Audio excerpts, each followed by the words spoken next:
Welcome to the Karen Kenney Show. Hey, you guys, welcome to the Karen Kenney Show. Okay, I'm just gonna give it to you straight. I'm just gonna, oh my God, I'm just gonna give it to you straight and I'm gonna give it to you real. So, I've been having a lot of conversations lately with people, about situations in their life, about relationships, about communication, communication that was given, communication that was received, communication that never happened but should have, et cetera, et cetera, et cetera. This is just one of the hardest things about being human, and that is other humans. Right? People be peopling.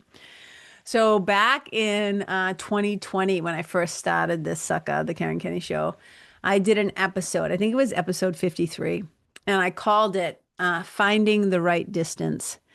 And this is going to be like finding the right distance part two, or finding the new right distance, or something. I don't know what I'm going to call this, but I want to just, and I'm going to try to keep this one short. It might not be sweet though. This is what I want to say. So there was a time when I used to always say, sometimes you just have to love people from a distance. And you have probably heard this phrase before, right? And it kind of means this idea that sometimes when we're too up close and personal with people, and I'm holding up my hands, right? And my hands are like, maybe there's like, I don't know, a half an inch or so like between them, right? My palms are facing each other. And sometimes when we're in too close of a proximity to people, whether that's physically, emotionally, whatever, damage is going to be done because one or both of those people do not have interpersonal relationship skills. They do not have emotional intelligence. They do not have a spiritual toolkit. They do not have a self-development toolbox. They were never taught.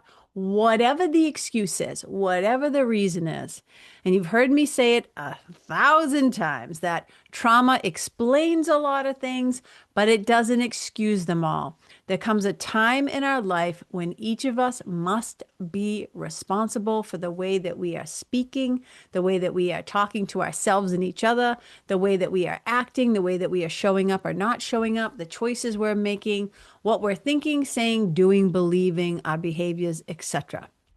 There comes a point where we can look at our lives and we can say, well, I'm only like this because they did X, Y, and Z, because my parents were like this, or da da da da. Now, I'm not talking about systemic systems of racism or misogyny or, Semitism or abuse. I'm not talking about that. I'm just saying like one-to-one interpersonal relationships, whether that's with a sibling, whether that's with a parent, whether that's with a sweetie, whether that's with a friend, whatever it is. There will often come a time in the relationship when one of the people or both have to really look at, are we better together or apart? Are we better? Do we bring out the best in each other at this distance? And again, I'm holding my hands now like 2 inches apart, or this distance, and I've got them pretty far away from each other, like a foot and a half. Okay. So nobody can really determine for you what the right distance is.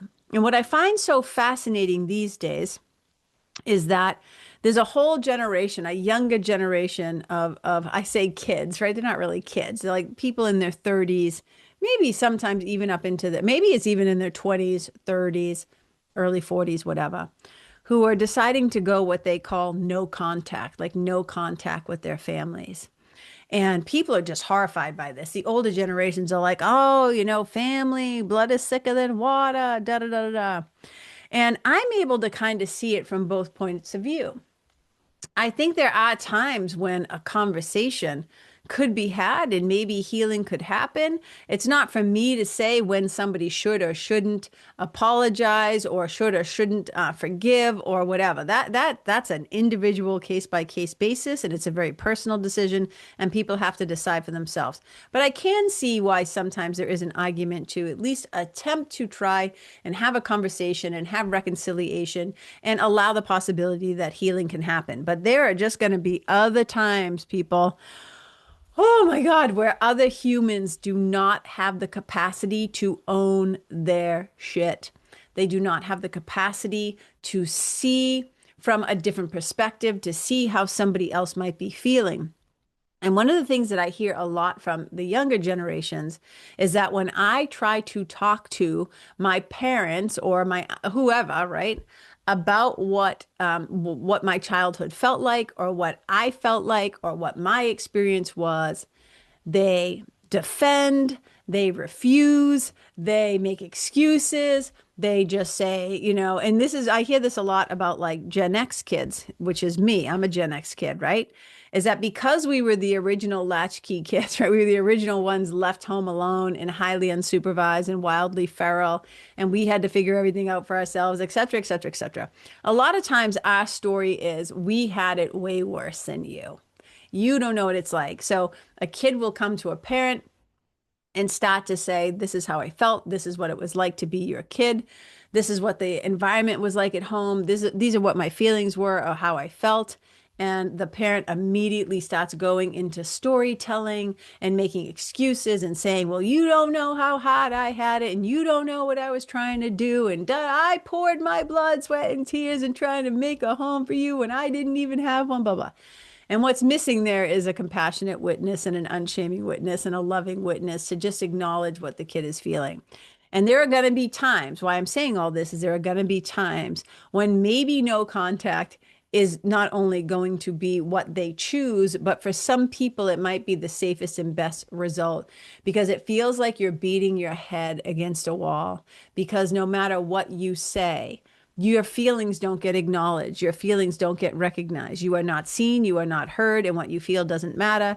And in fact, you're just going to keep getting more excuses. And I keep going back to that thing, right? Trauma can explain a lot of things. Yes, you went through these things. Yes, these things happened. And yes, that was really hard, meaning the Gen X kid. Yeah, Gen X's, we had it kind of rough. And it doesn't excuse us from what we are and aren't doing now as adults or as parents or whatever, right? And so when I remember when I'll just kind of point back to this, when I first, I used to say sometimes you need to love people from a distance because that's what's safest, right? Why keep putting yourself in an environment or in a relationship with another person where they don't respect you? And they have nothing but contempt for you and they're not kind to you. And why do you think? I've been told this many times in my life, right? What did you expect? You knew who you were dealing with, right? And that's something slightly different about me because, and I'll get into that in a minute, but here's my whole point. So I used to say, sometimes you need to love people from a distance. And then my friend Marianne C. once said, sometimes it's about finding the right distance. It's not just loving them from a distance. It's about finding that right distance, right? Whether again, and I'm bringing my hands together and entwining my fingers. Sometimes that's the right distance. You're really close. You're really intimate. You're really vulnerable with each other. It's a balanced relationship. It's a healthy relationship. It feels really good. And whether that's, a sweetie, a lover, a friend, a sibling, family member, whatever. Sometimes the right distance is you guys are all up in each other's business in the best way, right? It's a good thing. Sometimes the best distance is there's a little gap between you, right? And maybe you just talk on the phone on Sunday nights or whatever it is. And then the distance can go out to like Xfinity, right? Which is where you never talk again. You're just out of each other's life or until one of you finally dies or whatever the situation is. And sometimes that distance will be negotiable. Sometimes you'll move closer towards one another. Sometimes you have to move farther apart. And this can be very prevalent when, let's say, one of you has substance abuse disorder, or one of you is an alcoholic, or one of you is, stealing money from people to like get their next fix, or somebody like whatever. They're not safe to be around. So they steal from you, they harm you, you're totally codependent together, whatever it is. Sometimes it's going to fluctuate. And sometimes those distances will be, oh, you got your act together, you're making amends, you're trying to get your life together. Great, we're really close. And then if somebody does something and it betrays a trust or breaks a friendship or whatever happens, whatever, lies, steals, whatever, harms you, right? Then that distance might go wide again. And I think it's good that we stay flexible. I think it's good for us to not just like draw lines in the sand and be wicked rigid, but there might be times when that's what the appropriate response is that you cross a line and a boundary with me or my kids, or something that I just don't feel safe around you. I don't think this is healthy or whatever it is. And again, we may not always agree with other people's distances. We might not always see it from their perspective or think it's the right response, especially if you feel like you're the one that's being sent to Siberia to never be heard from again or whatever. But most people, and this is the thing. I was doing a team leadership thing today, and I talked to a team of people, and I was talking about self leadership and communication. And one of the ways that or the reasons why I see so many people having to choose new distances is because there is a breakdown in communication. Either they don't know how to say what they say, so they just suck it up and stuff it down, and the relationship kind of implodes or just slowly fades away or drifts off into the sunset and everybody just lets it go away. Or sometimes, the communication style is combative and somebody gets their feelings hurt and they're like, fuck you, I'm done. I'm not dealing with this anymore. Sometimes they try to speak and communicate their needs or what they're feeling, and they are met with defensiveness and they don't feel heard. I mean, there's 1,000 ways, but a lot of times, this whole, finding the right distance, the reason why people are looking for new distances in the first place is because there's been some kind of communication breakdown. And they just believe sometimes that there is no point in communicating what they feel and what they think because you are not going to be able to handle it or respond, or you're going to react in a particular way, or you're just going to throw it back in their face, right? So learning how to communicate well, I think I recently did a podcast about this, is so, so, so important. But this quick little episode, I just wanted to come back to it because there is some hope here when you're trying to navigate a new distance. I mean, you also get to determine whether or not you want to communicate to that other person that you're setting a new boundary, that you're setting some new distance between you. Sometimes they'll get the hint, but other times I've seen people come to me sad and upset and they say, I don't know what I've done, but this person who I thought was my best friend has just disappeared from my life. They won't answer my texts. They won't answer my phone calls. I don't know what I did. And sometimes they just feel like, they won't talk to me. And sometimes, look, I'm not saying it doesn't happen that a person doesn't just up and just decide to break things off and try to start a new life or a new thing. It does happen. But from the other point of view, I often hear that people are like, I tried to tell you in 7 ways till Sunday, and you just could not hear it. And you kept crossing my boundary, or you kept doing the same thing that I told you that I didn't like, et cetera, et cetera. So if these things are kind of happening in your life, meaning you're on the receiving end of somebody creating a new distance from you, it's helpful to kind of like take a little moral inventory, as they say in recovery programs, right? Take a fearless moral inventory and find out, and just go through. I would say, you don't have to obsess about it, but just go back and say, hey, was there any time that I was unkind? Was there any time that I was not a good friend? Was there something I could have said or done or that I did? Or did they ever say to me that they were upset with me? Sometimes you're going to have no idea why it's happening. Other times you might have a sneaking suspicion. Sometimes you might be afraid. You're like, oh shit, I know what I did. And at that point, you get to decide if you want to apologize or say, hey, I feel like you've been really distant lately. Is there something that I did or that I said? Do you want to talk about it? But sometimes, look, the best and fastest thing you can do is get out of Dodge and just put a lot of distance between you and them, because that's whether to do with, and I don't use the word, mental illness in a way of like, oh, if somebody has mental illness, you push them aside. But there are times when people are in their patterns of self-destruction, or in their patterns of being destructive towards other people, or there's something going on where you're like, this is not a good time to be. And I'm not talking like abandon your people when they're going through a tough time. I'm just saying, and some of you, I know, what I'm talking about. There are just times when you have to say, I'm not going to sit around and like watch this. I don't want to be a part of this. I've been here, done that. It's too painful. It's too much. And when you're ready to like get it together and have a real conversation, then we can talk. So there will be times when people will just completely cast you out of their hat. That's not what I'm saying that you should or shouldn't do. I always say leave room to reconcile if that's what you desire. And that's one of the things when you're setting the right distance, is you have to ask yourself, what is going to be the consequence of me choosing this distance? And am I okay with it? And am I just choosing this for now? Or am I open to reconciling? Am I open to a conversation where we both can try and hear each other so that we may get closer together again?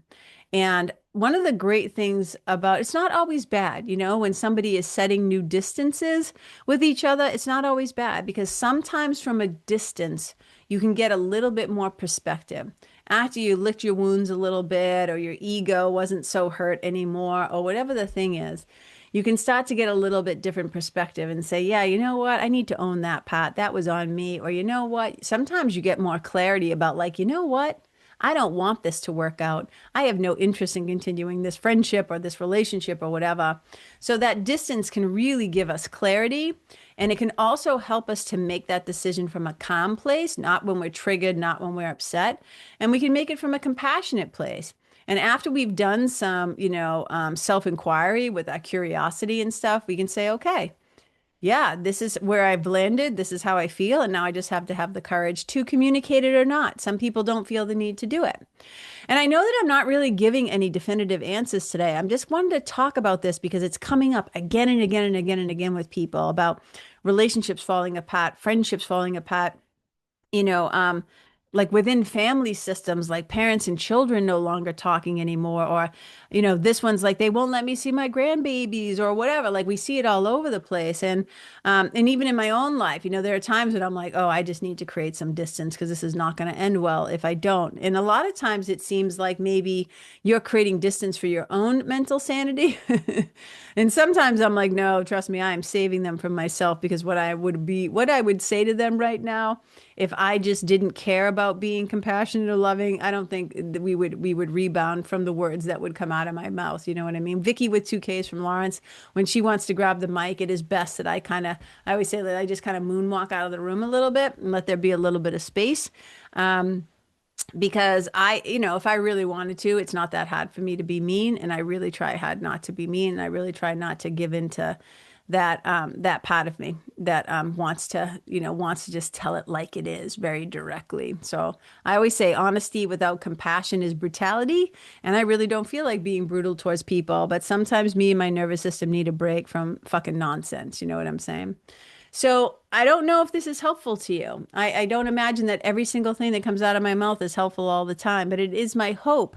It is my hope that something that I share, you recognize yourself in it, or it resonates, or you can relate to it, and that somehow you could maybe use it and apply it in a way that makes your life better and helps to spread a little bit more love.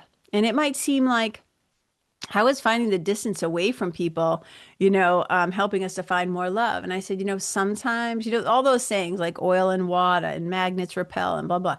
Sometimes, even if you're a blood relative, it doesn't mean you're supposed to be friends your whole life. There are going to be times when morals, your morals and your ethics and your beliefs, whether it's political or whether it's just, you don't agree on certain things, certain behaviors, things that happen because people be peopling, and people hurt each other and betray each other all the time. And sometimes you just need to step back or step away for good. So I'm not here to tell you what your distances should be. I'm just here to support you in saying, like, I get it. I get it how sometimes you need to find that space. And I would just encourage you, though, to do it mindfully, to not do it reactionally, like do it, like make your choices when you and your nervous system have come back to a more calm and clear space so that you know why you're choosing it and you're not just like freaking out and having a hissy fit or a temper tantrum or a tizzy or whatever, a conniption fit, as we would say when we were kids, right? And just know that I'm making this decision with a clear mind. And again, you get to decide, maybe there's room for reparations. Maybe this is going to wash out on the other side after a little bit of time. And sometimes it's just not going to happen because no matter how hard you try, it just feels like you are pushing something uphill, that you are dragging. So my friend KT and I talk about, it's like dragging dead carrots behind you on a dirty string. It's just like, I don't want to do this anymore. This relationship is just, I'm just dragging it behind me, and it is so not attractive or fun or soothing, and it's exhausting and boring, and I'm over it. I'm over just banging my head against the wall. You know what I mean? So hopefully, look, and I think we feel that way sometimes. Just look at our government. Sometimes we feel that way, right? Like, I don't want to, what is happening? Like, what is happening right now? So, yeah, just I think I'm just sharing this from my heart to yours so that you don't feel alone out there if you're struggling trying to make sense of some things and you're just feeling like, I told you guys I met a guy the other day and I said, "Well, what are you going to do when you retire?" And he's like, "Move to the woods away from people and grow my hair long." And I thought it was really funny. I'm like, dude, I know the feeling, right? It's like Calgon, as we used to say when we were kids, Calgon, take me away. But here's the other thing. People can be so beautiful and so inspiring and so wonderful and so kind and compassionate. And they can also be infuriating and brutal and vicious and ridiculous and flabbergasting and whatever. And we are all often those things to each other, all of us. Nobody is exempt. I'm sure there are plenty of people that had to make some distance from me in my lifetime, and plenty of people I've had to, create new distance from also. So none of us get out of this squeaky clean, you know what I mean? But for your own well-being and your own mental health, but just also know, make sure that because it can be really easy too for your friends to just say things like, you should cut them off, you should tell them this, you should da da da da, that wasn't nice, blah blah blah. Look, you have to at some point be an adult and trust your own inner teacher and your own instincts, your own intuition. Yes, you can get the guidance and support of people who love you. And also question, like, why am I doing this? Am I withholding and am I doing this to be hurtful? Do I have an agenda? Or is this what I feel like right now with the information that I have? This is the best choice for me and my kids, or me and myself, or me and my family, or whatever, that we just create a little distance here. So you're not alone in this. You guys, humaning is fucking hard and stuff will be happening all the time and you're not alone. And I see you and I hear you and I feel you and I get you. I understand to the best of my capacity that I can. And sometimes it's not always comfortable making these choices. Sometimes we do it and it doesn't feel great and we feel guilty and you might feel a little like, oh, I feel like I'm judgy. This feels judgy and whatever. And they're not going to understand and they're not going to like it. And I'm like, look, sometimes you can communicate your choice to them. And sometimes you can say, this is why I'm setting this boundary. This is what I'm doing. But sometimes people can't hear it. Sometimes people will just, try to drag you into more drama and conversations that you don't want to have. But sometimes you do owe people an explanation. And if they're able to hear it and you're able to talk to each other like loving and compassionate adults, it might be fruitful. You might find out some things and reconcile, and that'll be great. And sometimes it is just not going to happen. And like I said, I'm holding my hands up again, right? Right now, they're like about 4 inches apart. Sometimes that's the right distance. And what I mean by that is that might stand for we see each other once a month at Ma's house for Sunday dinner, right? It might go out a little bit wider. And it's like, yeah, we see each other at the family holidays. It might go out a little bit wider. It's like, yeah, we send each other a Christmas card, right? I mean, whatever it is, whatever the distance is, right? And sometimes you negotiate those distances and sometimes one of you just does it and you talk about it and sometimes you do it and you don't talk about it and sometimes you both just drift away from each other and it just kind of fades off into the sunset. You know what I'm saying? So I hope this has been helpful in some way. Thank you so much for listening. Thank you so much for being here. And wherever you go, just do your darndest. Just do your real deal Holyfield best to leave the animals and the other people and yourself and the planet, the environment better than how you found it. Wherever you go, may you and your love and your energy and your presence and the distance that you choose be a blessing. Bye.